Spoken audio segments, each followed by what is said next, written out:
ہم دنیا میں جیے تو مسلمان بن کر جیے، ہمارا طرز، ہمارا عمل، ہماری شادی بیاہ، ہماری خوشی غم، ہر چیز میں ہم کو پیارے آقا سیدنا محمد رسول اللہ صلی اللہ علیہ وسلم نے ہدایات دی ہے، تعلیمات دی ہے۔ ہمارے آقا سیدنا محمد رسول اللہ صلی اللہ علیہ وسلم نے شادی کا آسان طریقہ دیا ہے۔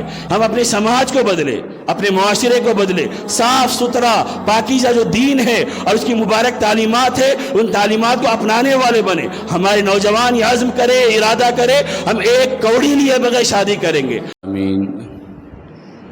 والصلاة والسلام على سید الانبیاء والمرسلین محمد وآلہ واصحابہ اجمعین ومن تبعهم بإحسان إلى يوم الدین، اما بعد۔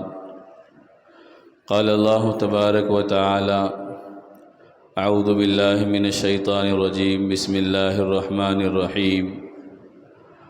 وَأَنْكِحُوا الْأَيَامَ مِنْكُمْ وَالصَّالِحِينَ مِنْ عِبَادِكُمْ وَإِمَائِكُمْ إِنْ يَكُونُوا فُقَرَاءَ يُغْنِهِمُ اللَّهُ مِنْ فَضْلِهِ وَاللَّهُ وَاسِعٌ عَلِيمٌ۔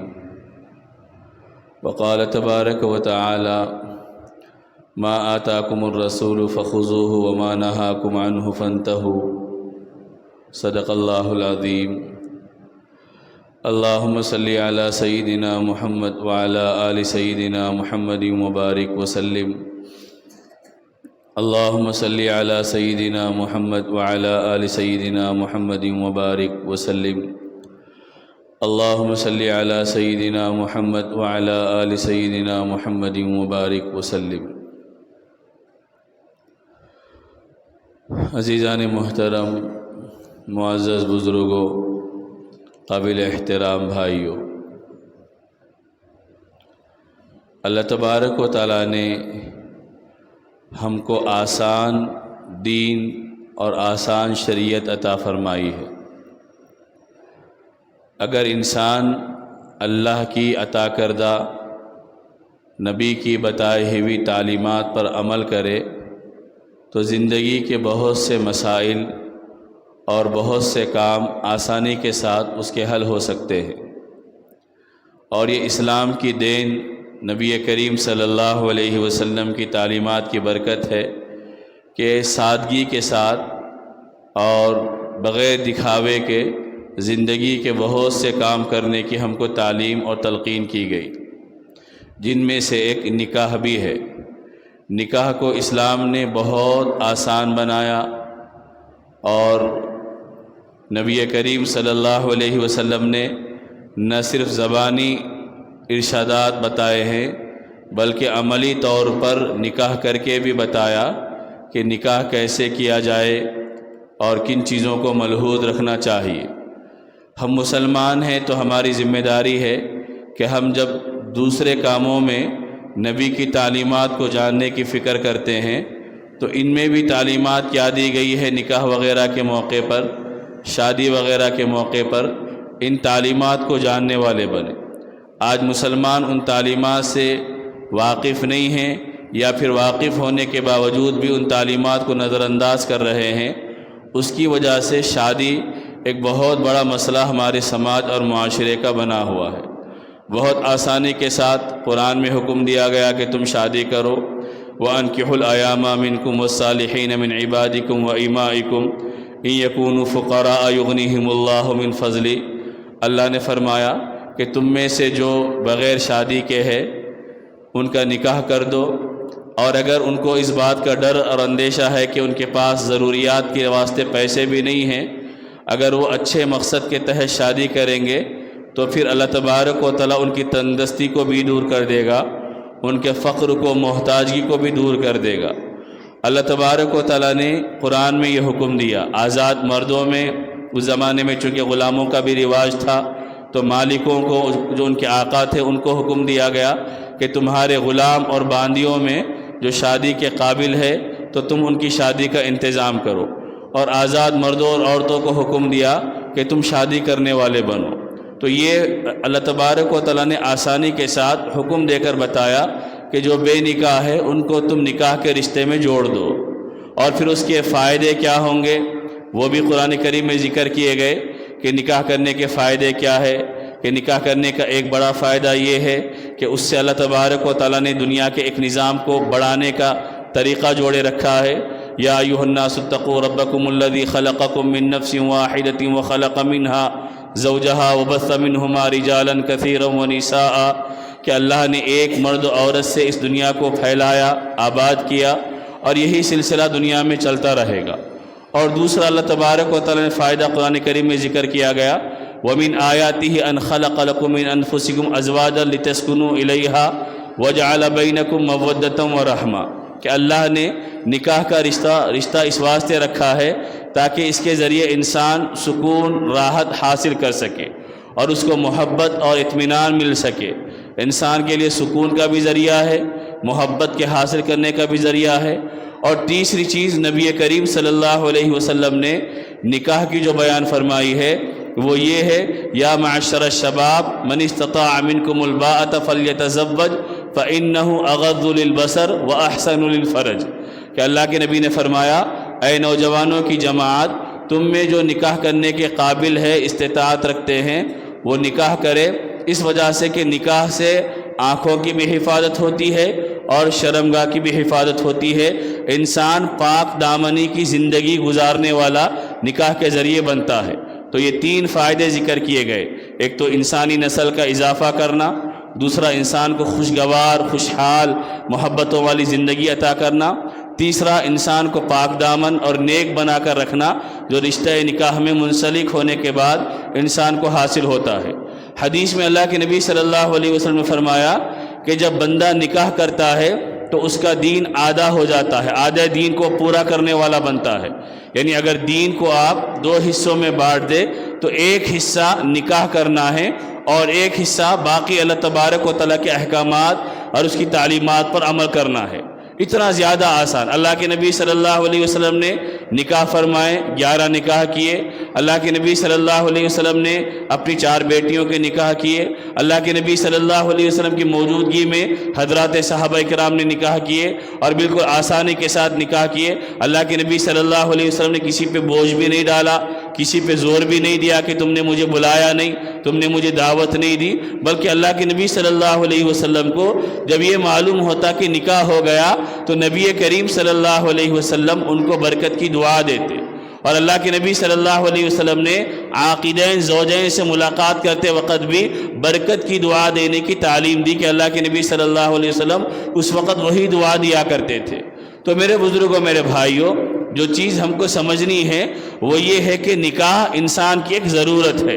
جیسے انسان کے اللہ تبارک و تعالیٰ نے بہت سی ضروریات رکھے ہیں، بہت سے تقاضے رکھے ہیں، بہت سی حاجات رکھی ہے، تو انہی میں سے ایک ضرورت اور انہی میں سے ایک حاجت اور انہی میں سے ایک کام نکاح کرنا ہے۔ وہ نکاح کر لے گا تو اس کے بعد اس کی زندگی کا ایک آغاز ہوگا اور وہ زندگی گزارتے رہے گا۔ اب اللہ کے نبی صلی اللہ علیہ وسلم نے کیسے نکاح کیے تھے وہ تفصیلات ہے، وہ بعد میں آپ کے سامنے ذکر کیے جائیں گے یا وقتاً فوقتاً آپ کے سامنے آتے رہتے ہیں۔ اللہ کے نبی صلی اللہ علیہ وسلم کی بیٹیوں کے جو نکاح تھے وہ بھی ہمارے سامنے ہیں۔ نکاح کے اور فضائل کیا ہے، نکاح کی اور خوبیاں کمالات کیا ہے، وہ ایک مستقل عنوان ہے۔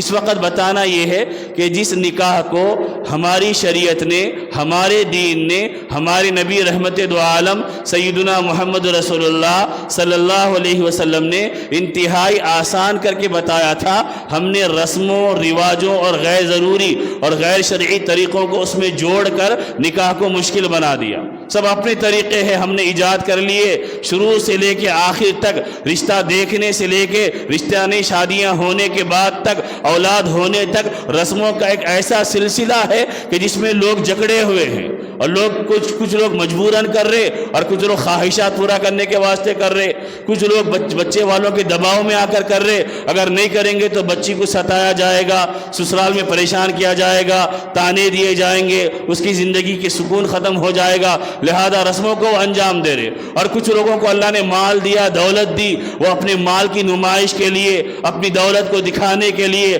اپنی خواہشات کو پوری کرنے کے لیے رسموں کے اندر لگے ہوئے ہیں، اور اس کو یہ سمجھ رہے کہ ہم بہت کامیاب زندگی گزار رہے ہیں، جبکہ ہم کامیاب زندگی نہیں گزار رہے۔ ہماری کامیاب زندگی کا معیار اللہ کی بتائی ہوئی تعلیمات، نبی کا طرز عمل ہماری کامیابی کی بنیاد ہے۔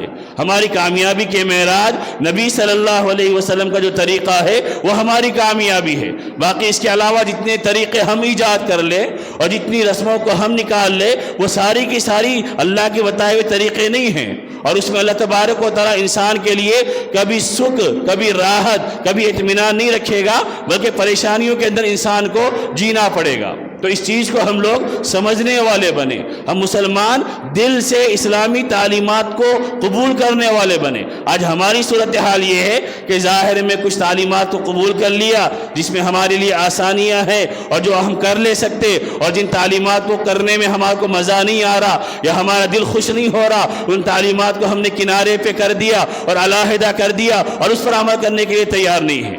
جب شادی اللہ کے نبی کے بتائے ہوئے طریقے کے مطابق نہیں ہوگی، جب نکاح نبی کریم صلی اللہ علیہ وسلم کی ہدایات کے مطابق نہیں ہوگا، تو پھر وہ رشتے پائیدار نہیں ہو سکتے، اس رشتوں میں محبتیں نہیں آ سکتی۔ یہ میں اپنی طرف سے بات نہیں کہہ رہا ہوں، اللہ کے نیک بندوں نے کہی ہے کہ جن رشتوں میں اور جن نکاحوں میں نبی کو اور اللہ کو خوش کرنے کی فکر نہیں کی جائے گی اور دنیا والوں کو خوش کرنے کی فکر کی جائے گی، تو اس میں خیر و برکت نہیں آئے گی، اس میں محبتیں نہیں آئے گی، اس میں پائیداری نہیں آئے گی، اس میں مضبوطی نہیں آئے گی، اس میں پختگی نہیں آئے گی، اس میں ادھورا پن رہے گا، اس میں معمولی باتوں پہ جھگڑے، لڑائیاں، نا اتفاقیاں ہوں گے، اس میں شوہر بیوی سے شکایتیں لے کر جیے گا، بیوی شوہر سے شکایتیں لے کر جیے گا، چونکہ شادیاں ہوئی تھی پیسوں کو دیکھ کر ہوئی تھی، شادیاں ہوئی تھی گھروں کو، بلڈنگوں کو، بڑی بڑی عمارتوں کو دیکھ کر ہوئی تھی، تو وہی آدمی کے ذہن و دماغ میں رہے گا۔ اور جہاں اللہ کی تعلیم کے مطابق، نبی کی ہدایت کے مطابق ہوگی، تو آدمی پھر پوری زندگی کو نبی کریم صلی اللہ علیہ وسلم کے طریقے کے مطابق گزارنے کی فکر کرے گا۔ تو نکاح کو آسان کر کے بتایا گیا، نکاح کو آسان کرنے کی تعلیم دی گئی۔ اللہ کے نبی کا مشہور ارشاد ہے، ان اعظم النکاح برکتن ایسرہ مؤونتن، کہ اللہ کے نبی نے فرمایا کہ سب سے زیادہ بابرکت نکاح وہ ہے کہ جس میں سب سے کم خرچ کیا جائے، خرچ کرنے کی زیادہ ضرورت نہ پڑے، بالکل ہلکے پھلکے انداز میں نکاح کر دیا جائے، وہ سب سے زیادہ بابرکت نکاح ہے، وہ سب سے زیادہ خیر والا نکاح ہے کہ جس میں خرچہ زیادہ نہ ہو۔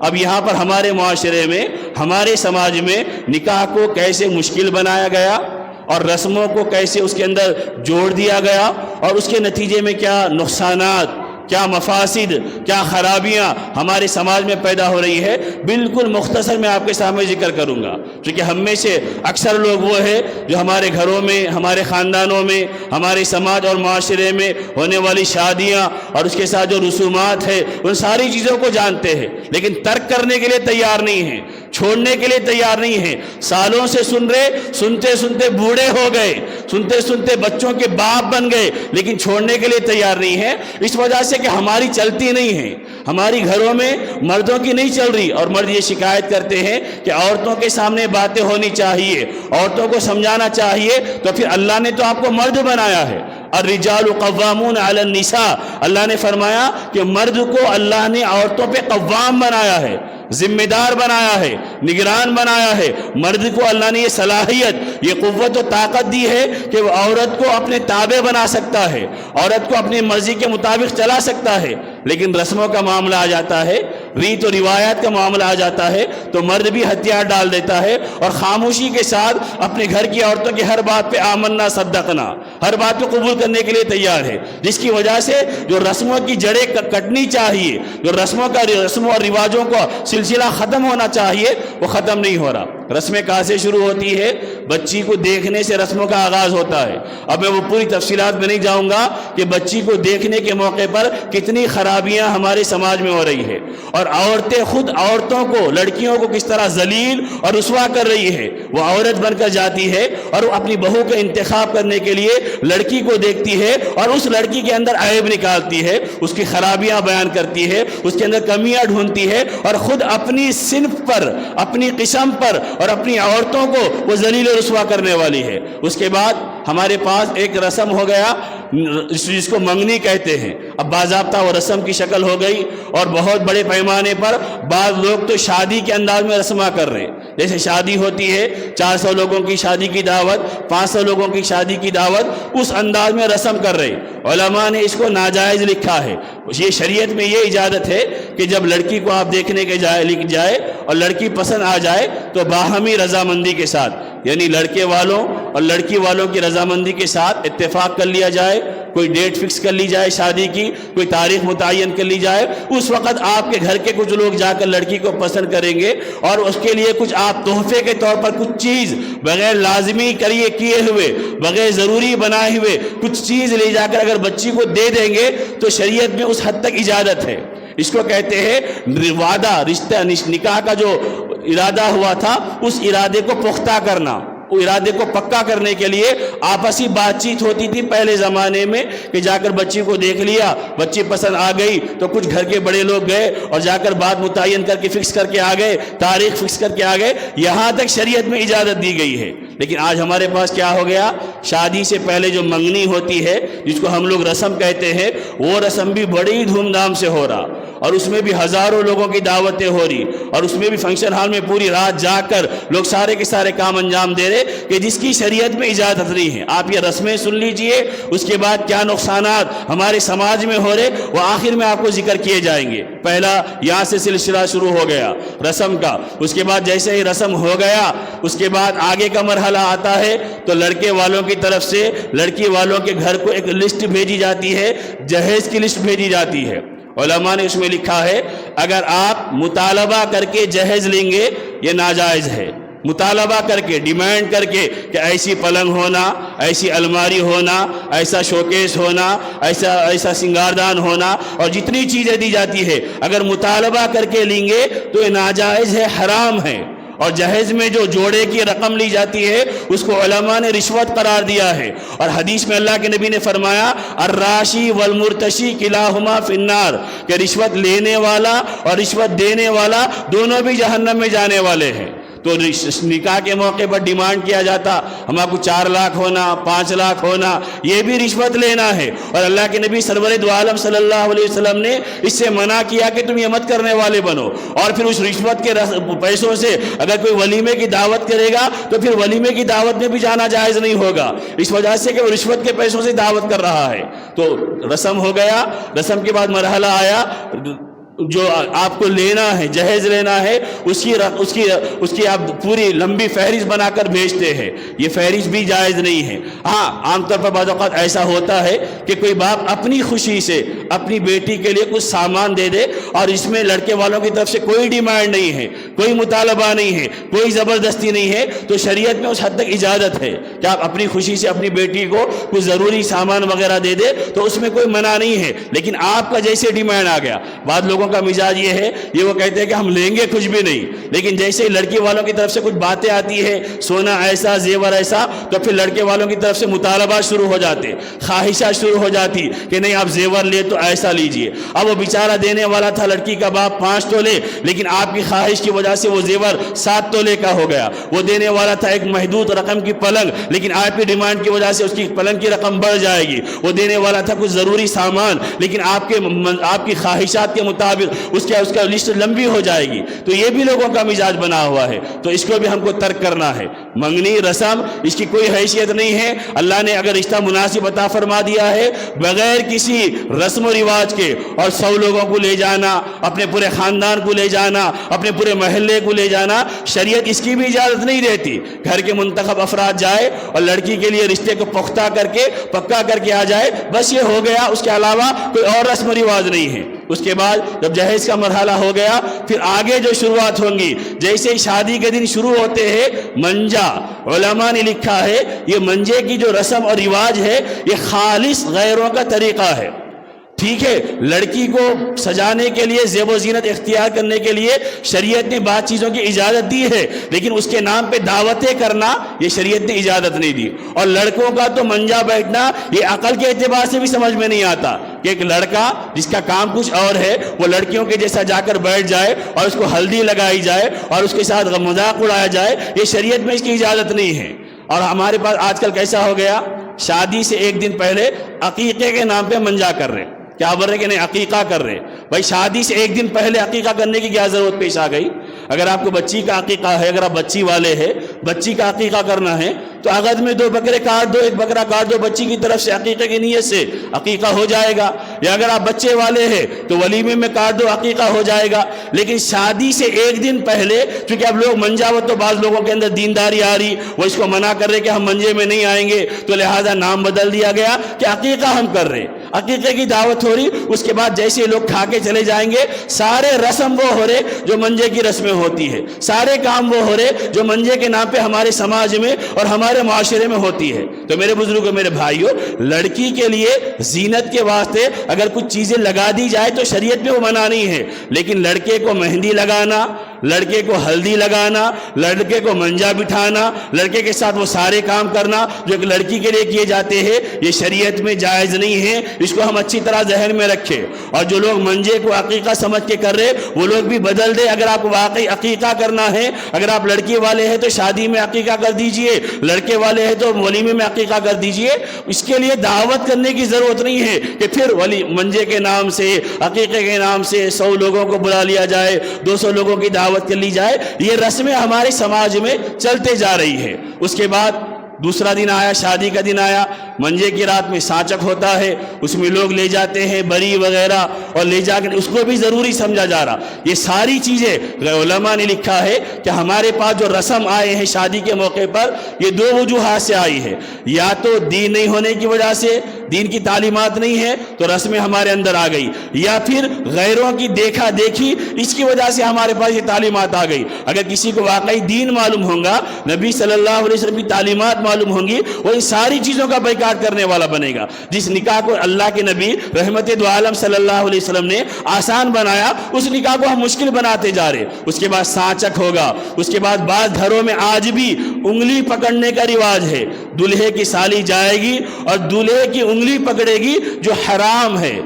دولہے کی سالی دولہے کے لیے محرم نامحرم ہے، اور نامحرم سے پردہ ہے، اور وہ اپنے بہن بھائی کی انگلی نہیں پکڑ سکتی، یہ بھی حرام ہے۔ اس کے بعد شادی کا مرحلہ ہے، بعض گھرانوں میں دولہا پورا صحرا باندھ کے جا رہا، یہ بھی منع ہے کہ دولہا پورا صحرا باندھ کے جائے کہ اس کا چہرہ چھپ جائے، یہ بھی خالص ہندوؤں کی رسم ہے، اس میں مسلمانوں کا کوئی تعلق نہیں ہے۔ نکاح کے موقع پر یا ولیمے کے موقع پر اگر دولہا ایک پھور کا حال ڈال لے تاکہ معلوم ہو کہ وہ دولہا ہے، تو اس میں قباحت نہیں ہے، اس کی اجازت ہے کہ آپ ایک ہار پھول کا ڈال کر اسٹیج پر بیٹھ سکتے ہیں، شریعت نے یہاں تک اجازت دی۔ لیکن سر سے لے کے پیر تک پورے ہاروں میں ڈوبے ہوئے ہیں، یہ ہار عورت کے لیے ہے، آپ کے لیے نہیں ہے۔ اللہ نے آپ کو مرد بنایا ہے، ظاہر کے اعتبار سے ایک ہار ڈال کر بیٹھنے کی اجازت ہے۔ اس کے بعد سارے رسم ہو رہے، مسجدوں میں برائے نام عقد ہو رہا۔ آج کل ایک فیشن بن گیا، نیا ٹرینڈ چل رہا کچھ لوگوں کا کہ مسجد میں عقد کر رہے، بڑی اچھی بات ہے، اللہ برکت دے گا۔ لیکن جیسے ہی مسجد کا عقد اثر میں ہو گیا،